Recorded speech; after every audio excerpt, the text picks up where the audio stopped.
ibibigay ko sa iyo. Ang singsing na ito, Ang singsing na ito, tanda tanda ng aking wagas na pag-ibig ng aking wakas na pag-ibig at pangako at pangako na ikaw lamang na ikaw lamang ang aking iibigin ang aking ibig habang ako'y nabubuhay. habang ako'y nabubuhay.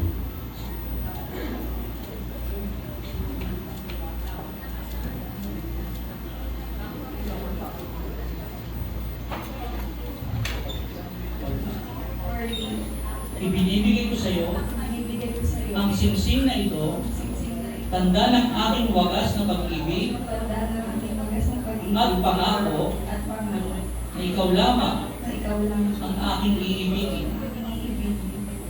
habang ako ay nabubuhay.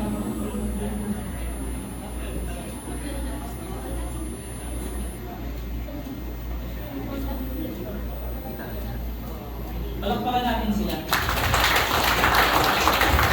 Huwag kayong mahiya, hindi daw buting kaloob. Sa iyo ay walang anino ng pag-aalinlangan.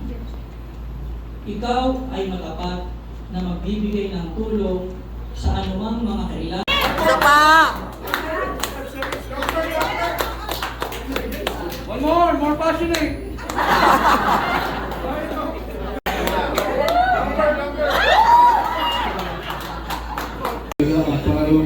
Parang bahay ko, El Doña Maria.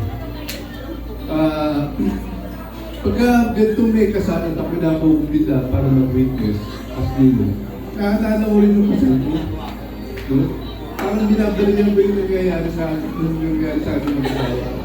Kanina, nung sinabi ng pastor na tungkol sa siksing, na ngayon, nakaano pa rin ang siksing sa kamay ko, yung misis ko. 45 years na kami ng misis ko. Kaya awa ng Diyos, kaya nakakaso. Kaya tinatanong ako madalas pa ibang mga kaibigan ko, ano ang pogo na paano tumatagal ang isang mamahala ng asawa? Sabi ko, simple lang yan. Nung nag-asawa kami ng misis ko, pinag-usapan namin dalawa. Bago kami ikasal, sabi namin, pagka malalaking desisyon sa akin, lalaki ko eh. Diba? Pero pagka mga maliliit na desisyon, sa iyo, babae ko. Ganun yung order. Pagka malalaking desisyon, sa iyo, kakain maliliit na desisyon, sa kagkikihanan na lang yun. Awa ng Diyos, 45 years na kami mag-asawa, wala pang malalaking desisyon.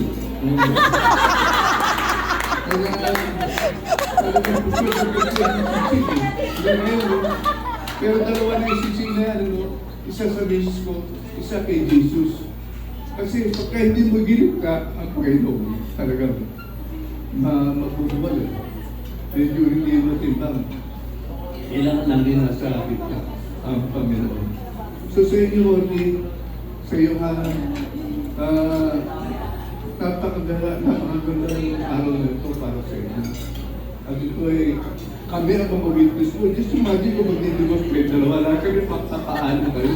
Kasi sabi mo magpapaano sa amin. Hindi pa pwede mag-iwalay kayo na kayong dalawa lang. Diba eh, kasama kami sa desisyon na yun eh. Diba? Sabi ng pare. Diba? Kanya, pwede ba? No? Wala naman talagang secret formula sa successful marriage. Hindi talagang trust. Yes, confidence, respect. And sa inyo dalawa, best wishes, congratulations and all the best. Audrey and Hannah. We love you. Love you! Walang iba. Kasi bilang kapagtag sa samahan. Saka yung away, normal lang yun. Basta pagka pag kailangan mo lang kausap, pag nag-aaway kayo, hindi ko lang yun.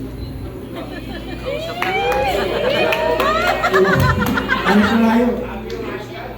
Ano lang, video ba mo? Message lang. Kaysa magkakaroon pa kayo, magkabot.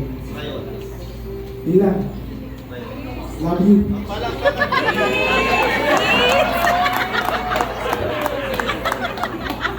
Best friends. Best friend Ang ka. message ko yung para sa inyo. Hashtag ka. Kapit ka na, baby ah.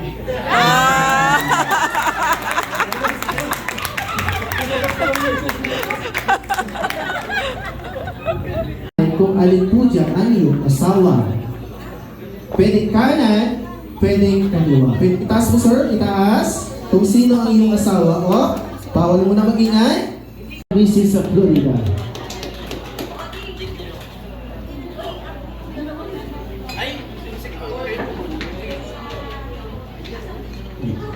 Una po, maraming salamat sa inyong lahat sa pagdalo sa pag-isang bibig ng Hana. Una, maraming salamat sa Panginoon dahil naging ganap ito itong mangarap natin ni Hana na mag-isang bibig.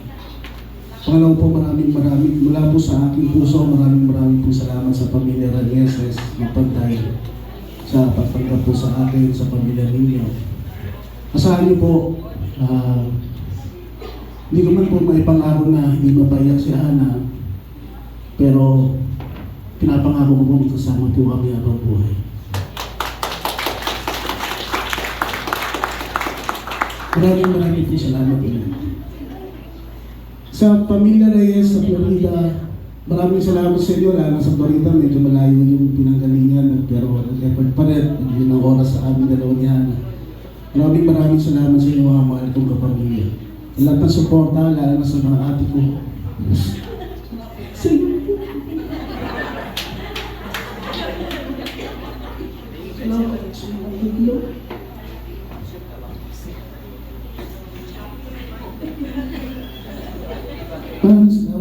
I love you.